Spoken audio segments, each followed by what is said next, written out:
Hello guys, hello Taurus. Taurus, tingnan natin kung anong messages, vibration, gabay energy para sa lahat. Okay, general reading, pwede kang makaresonate. Gamitin mo ang iyong intuition sa panonood.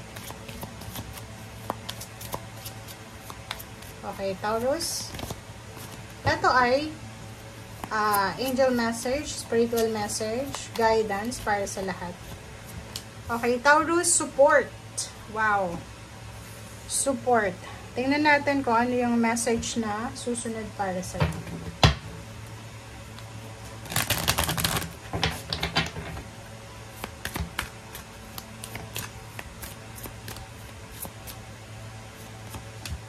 Okay, breakthrough number 8. Wow. Ang ganda naman na ito.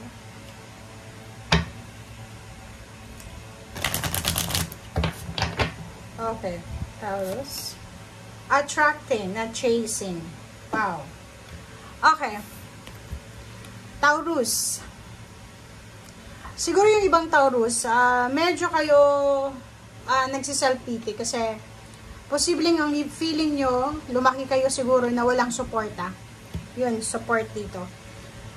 Sinasabi ng baraha sa'yo na siguro lumaki ka na naghahanap ka ng suporta, naghahanap ka ng kalinga, ng proteksyon from your parents, from your siblings, from relatives or friends, pero walang nangyaring ganon. So,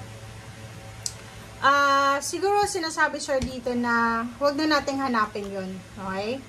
Kasi sa kasalukuyan, kahit walang sumusuporta sa'yo, the spiritual, okay, world, ay sila yung parang nagiging team sila para sa'yo, para suportahan ka sa kung ano man na ginagawa mo sa ngayon.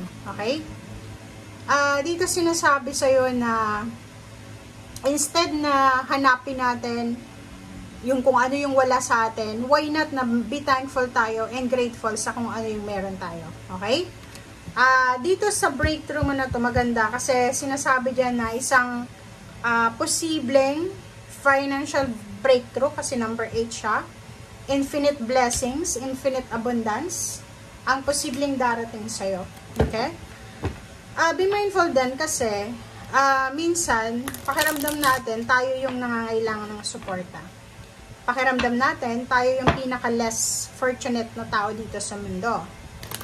But, kung iisipin natin, may mas malala pa na sitwasyon yung mga kapitbahay natin, mga kamag-anak, pero nakangiti pa rin sila. Okay? So, nakikita ko sir dito, huwag kang masyadong mag-focus sa kung ano yung wala ka. Be mindful din sa nararamdaman ng mga tao sa paligid mo kasi baka ikaw yung kailangan nila. Baka may support or love, protection sila na minamanifest galing sa'yo na hindi nila nakukuha. So, maging mindful ka rin kasi minsan, focus tayo sa sarili nating pangangailangan, hindi natin nakikita na may kailangan din pala yung ibang tao. Okay? Okay. Comment down below. Nakikita ko siya dito, meron kang inaalala. Like, may obligations ka, or pwedeng meron kang mga worries and fears regarding sa pera. Parang, nakikita ko siya dito, nag-iisip ka, kung saan ba ako kikita ng malaki? Ano ba yung magiging source ko ng financial na pwedeng maglagay sa akin doon sa sitwasyon na freedom financially yung makukuha ko. Parang ganun. So, nakikita ko siya dito, naghahanap ka. So, may mga iba sa inyo na may mga financial fears, financial regrets kayo sa buhay. But, ang nakikita ko sa inyo, willing naman kayo na hanapin ito. Okay? Willing naman kayong hanapin yung rason o yung answers, hanapin yung solusyon sa kung ano man na financial scarcity na pinagdadaanan. Pero, ang maganda dito, kasi willing ka. Like for example, isa ka sa mga nangangailangan ng financial support, na willing ka na i-sacrifice yung own happiness mo para mahanap lang yung financial blessing na yun, or financial balance. Okay?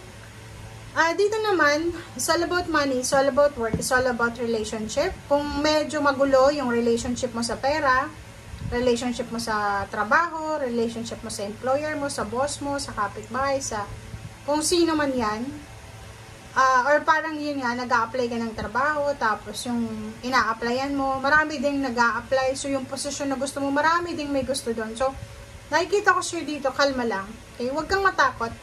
Huwag nating i-pressure yung sarili natin sa mga nangyayari sa ngayon. Okay? Kasi, totoo, napakahirap ng buhay ngayon. But, huwag kang matakot. Tingnan mo. Ace of Pentacles. Oh. Nakikita ko sir dito na siguro, may mga chances sa buhay mo na maraming in-offer sa'yo na financial new beginnings ang universe. Pero, pinalampas mo yon, di ba? Parang ganun. Like, for example, a few months ago, may nag-offer sa'yo ng financial help or financial offer. Like, for example, trabaho, business, or anything, collaboration. Tapos, hindi mo siya itinuloy. Di ba? Yung parang nag-process ka lang ng paper mo, or ng documents, mga government papers na kailangan para sa requirements, and yung ending, hindi mo naman tinuloy. Give up mo siya. Diba, tingnan mo. Nakahang siya, pero reverse na.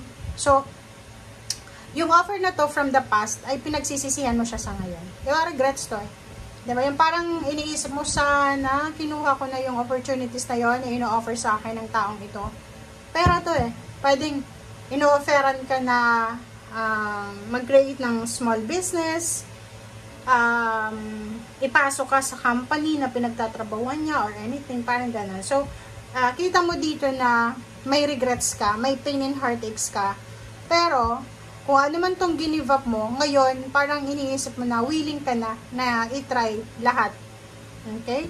So, sa ngayon, nakikita ko na naghihintay ka. You're waiting for another chance or chances, new beginnings. You're waiting ng trabaho. So, parang sinasabi sir dito na kailangan mong magkaroon ng pasensya sa paghihintay na to eh. Kasi makikita mo nga dito sa 5 of Wands na marami ng mga tao sa paligid mo na may gusto kung ano yung gusto mo sa ngayon. Maraming mga tao sa paligid mo na may gusto kung ano yung gagawin mo. Okay? And June, so King of Wands, sinasabi sa'yo dito, but yung pinaka-advice sa'yo dito, if ever man na makuha mo kung ano man ang work na to na ina-applyan mo, or ano man to na offer, financial offer, gawin mo lahat ng magagawa mo, makakaya mo, okay? Do your best, best of the best. Okay? Kasi dito, sinasabi na isang nakahang na plano, ang posibleng gusto mong ituloy, pero ang problema, kulang sa support, kulang sa resources. Like money and emotional. Okay? Or connection. Thank you guys. Bye!